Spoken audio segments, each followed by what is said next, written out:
Hi friends, ఈరోజు మనము బెజవాడ కనకదుర్గమ్మ ఆలయం గురించి తెలుసుకుందాము. అధికారికంగా శ్రీ దుర్గా మల్లేశ్వర స్వామివార్ల దేవస్థానం అని పిలుస్తారు. ఇది కనకదుర్గకు అంకితం చేయబడిన హిందూ దేవాలయం. ఈ ఆలయంలోని దేవతను కనకదుర్గ అని కూడా పిలుస్తారు. ఈ ఆలయం భారతదేశంలోని ఆంధ్రప్రదేశ్లోని విజయవాడలో కృష్ణానది ఒడ్డున ఇంద్రకీలాద్రిపై కొండపై ఉంది.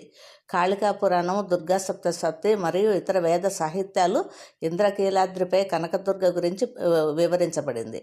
తృతీయ కల్పంలో స్వయంభుగా వెలిసిన దేవతగా వర్ణించబడింది. రాక్షసరాజు మహిషాసురుడిపై కనకదుర్గ సాధించిన విజయం గురించి ప్రసిద్ధ పురాణం ఇది. పెరుగుతున్న రాక్షసుల బెదిరింపు స్థానికులకు భరించలేనిదిగా మారిందని చెబుతారు. ఇంద్రకీల ముని తీవ్రమైన తపస్సు ఆచరించాడు మరియు దేవత కనిపించినప్పుడు ముని తన తలపై నివసించి దుష్ట రాక్షసులను జాగ్రత్తగా చూసుకోవాలని ఆమెను వేడుకున్నాడు. రాక్షసులను చంపాలనే కోరిక మేరకు దుర్గా ఇంద్రకీలాద్రిని తన శాశ్వత నివాసంగా చేసుకుంది. తర్వాత ఆమె విజయవాడ ప్రజలను చెడు నుంచి విముక్తి చేయడానికి రాక్షసరాజు మహిషాసురుని కూడా చంపింది. దుర్గా ఆలయంలో మంత్రముగ్ధులను చేసి 4 అడుగుల ఎత్తు, 1.2 మీటర్లు దేవత యొక్క చిహ్నం, మెరిసే ఆభరణాలు మరియు ప్రకాశవంతమైన నవ్వులతో అలంకరించబడి ఉంటుంది.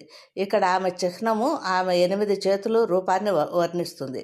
ప్రతి ఒక్కటి శక్తివంతమైన ఆయుధాన్ని పట్టుకుని మహిషాసురుడు అనే రాక్షసుడిపై నిలబడి ఉన్న భంగిమలో మరియు ఆమె త్రిశూలముతో అతను గుచ్చుతుంది. దేవత అందానికి ప్రతిరూపం. అలాగే ఆలయ చరిత్రను గురించి తెలుసుకుందాము. ప్రకాశం జిల్లా వెలిగండ్ల గ్రామంలో చోళశకం నాటి 1229 నాటి తెలుగు శాసనము దక్షిణ వారణాసిగా పిలువబడే ఇంద్రకీలాద్రిలో బెజవాడ మల్లేశ్వర దేవునికి విరాళమిచ్చినట్లు నమోదు చేయబడింది. దీనిని పొడుకయ్యూరు సిద్ధయ్య దేవ మరియు శివమగి మారయ్య తమ ఆధీన పల్లవ వల్లవ రాజు త్రిచన అల్లవ రాజు యొక్క ఘనత కోసం తయారు చేశారు. ఉపపుణ్యక్షేత్రాలు. కనకదుర్గతో పాటు ఆలయ సముదాయంలో మరిన్ని దేవతలు ఉన్నారు. ఆ దేవతలలో మల్లేశ్వర స్వామి, నటరాజ మరియు కార్తికేయ, వల్లి మరియు దేవసేన ఉన్నారు. మల్లేశ్వర మరియు నటరాజస్వామి విగ్రహాలు ఆలయం యొక్క ఈశాన్య మూలలో ఉన్నాయి. సుబ్రహ్మణ్య, వల్లి మరియు దేవసేన ప్రధాన ఆలయాలు ఉత్తరం వైపున ఉన్నాయి. హనుమంతుడు ఆలయానికి క్షేత్రపాలకుడు అంటే సంరక్షకుడు మరియు అతని వెనుక అపరాజిత దేవి ఉంది. 2 ఆలయాల వెనుక వైపున మరియు దేవి ఎదురుగా ఉన్న దిశలో ఉన్నాయి. కొండపైకి వెళ్ళినప్పుడు అభయాంజనేయ స్వామి, కామధేను విగ్రహాలు ఉంటాయి.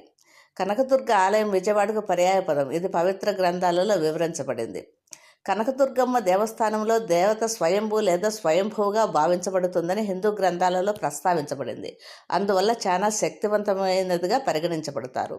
శ్రావణ మాసంలో అన్ని శుక్రవారాల్లో వరలక్ష్మి వ్రతం ప్రత్యేక భక్తితో నిర్వహిస్తారు. దసరా పండుగ నవరాత్రి అని కూడా పిలుస్తారు. ఈ ఆలయంలో ప్రతి సంవత్సరం దసరా పండుగను జరుపుకుంటారు. ఈ రంగురంగుల వేడుకలను పెద్ద సంఖ్యలో యాత్రికులు హాజరవుతారు మరియు కృష్ణానదిలో పవిత్ర స్నానం చేస్తారు. 10 రోజుల కాలంలో నవరాత్రి యొక్క రోజులు మరియు దసరా ఒకరోజు కనకదుర్గ యొక్క 10 రూపాలను పూజిస్తారు. ఆ 10 రూపాలు ఏవనగా: మొదటిది స్వర్ణ కమలచం కృతా దుర్గ, 2 బాల త్రిపుర సుందరి, 3 అన్నపూర్ణ, 4 గాయత్రి, 5 లలిత త్రిపుర సుందరి, 6 సరస్వతి, 7 మహాలక్ష్మి. 7వ రోజున ఆమెను మహాలక్ష్మిగా అలంకరిస్తారు. 8 దుర్గా, 9 మహిషాసుర మర్దిని, 10 రాజరాజేశ్వరి దేవి. రవాణా సౌకర్యం.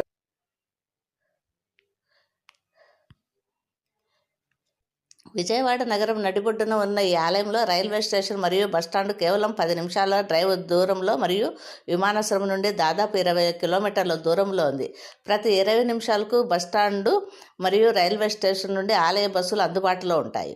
విజయవాడ హైదరాబాద్ నుండి 275 కిలోమీటర్ల దూరంలో ఉంది. ఇది దేశంలోని అన్ని ప్రాంతాల నుండి రోడ్డు, రైలు మరియు వాయు మార్గాల ద్వారా బాగా అనుసంధానించబడింది.